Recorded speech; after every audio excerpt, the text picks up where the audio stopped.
Good morning friends, কেমন আছেন সবাই? আশা করি সবাই ভালো আছেন। সকালটা খুব সুন্দরভাবে কাটানোটাই হচ্ছে সবথেকে বড় ব্যাপার ঠান্ডার দিনে। তো সূর্য উদয় হয়ে গেছে, সূর্যটা দেখো কত সুন্দর লাগছে। এটা হচ্ছে পুনে।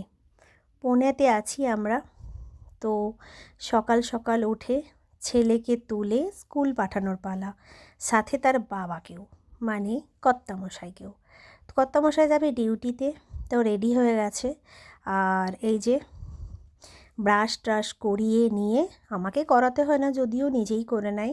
টিফিনটা আমি রেডি করে দিলাম, টিফিনের জন্য আলাদা ব্যাগ। তারপরেও একটুখানি খেয়ে দিয়ে নিয়ে বেরিয়ে পড়ল একদম স্কুলের উদ্দেশ্যে।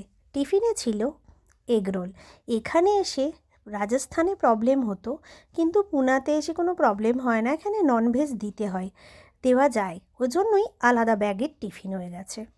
কারণ ব্যাগের মধ্যে ননভেজটা দেওয়া ঠিক না, ওর জন্য আলাদা ব্যাগের মধ্যে। তো ছেলে এখন সাইকেলেই স্কুল যায়, তো ঝটপট করে বাইরে বেরিয়ে পড়েছে স্কুলে যাওয়ার জন্য। আর আমি ওর সাথে সাথে পিছনে বেরিয়েছি। তো দেখো সূর্যটা কত ভালো লাগছে, সকালটা কত সুন্দর লাগছে। কারণ সকাল সকাল ওঠাটা তো খুবই ভালো, কিন্তু খুব কষ্টকর ঠান্ডার দিনে, খুবই কষ্ট হয় ঠান্ডার দিনে।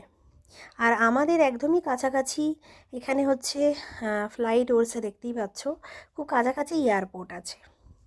তো যাই হোক, সকাল সকাল একদম ছেলে চলে গেল স্কুল, আর আমিও লেগে পড়লাম কাজে। কাজটা কি, শান্তি তো নেই।